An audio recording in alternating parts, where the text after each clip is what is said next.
As the world prepared to welcome a new year, Sydney, one of the first major cities to cross into it, did something different. Before the fireworks, before the celebrations, before the cheers, the city paused. This New Year's Eve was not just about counting down to midnight. It was about remembering lives lost, honoring grief, and sending a message far beyond Australia's shores, a message of peace. Just weeks earlier, the nation was shaken by a devastating terror attack in Bondi. An attack that turned an ordinary day into one of mourning, shock, and disbelief. Lives were taken, families were torn apart, and a place known worldwide for sunlight, beaches, and joy became the site of deep national trauma. In the days that followed, memorials appeared along Bondi Beach. Flowers, candles, handwritten messages, silence where there had once been laughter. Australians from every background came together not just to grieve, but to stand against fear and hatred. Leaders spoke of unity, communities held vigils, and the country began the difficult process of healing. As December came to an end, Sydney faced a powerful question.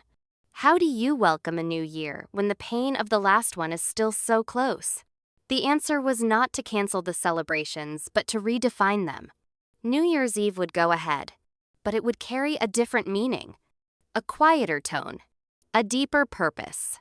Across the city, security was increased. Police presence was visible but calm, designed to protect without intimidating. Authorities urged people to remain vigilant, but also reassured them that Sydney would stand strong. As night fell over the harbour, hundreds of thousands gathered along the waterfront.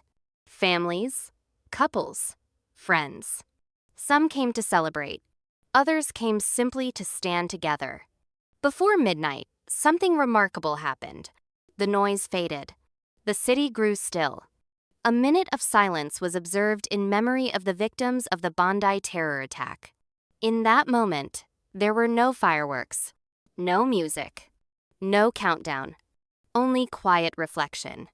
Across Sydney Harbour, thousands raised their phone lights, creating a sea of soft white glow, a symbol of remembrance, solidarity, and shared grief.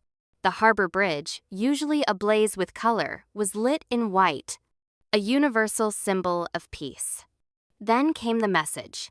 Words like peace, unity, and respect appeared across the harbour, not shouted, not demanded, simply offered. It was Sydney speaking not with anger, but with resolve. A declaration that violence would not define the city. That hate would not win. That remembrance and hope could exist side by side.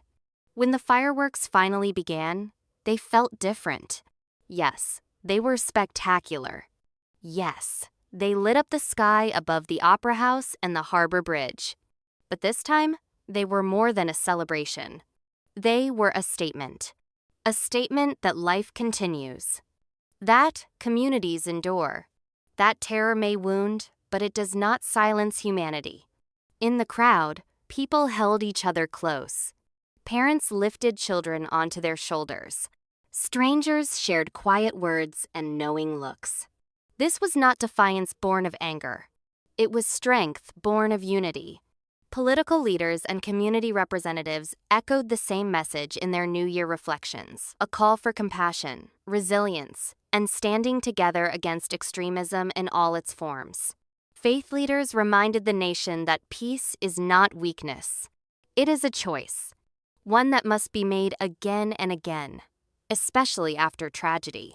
As the final fireworks faded and the crowd slowly dispersed, Sydney did not forget Bondi.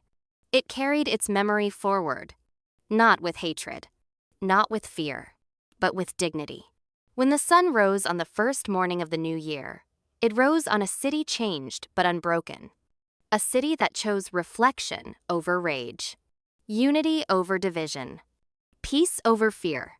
In a world too often defined by violence, Sydney's New Year sent a simple but powerful message. Even after terror, humanity still chooses peace.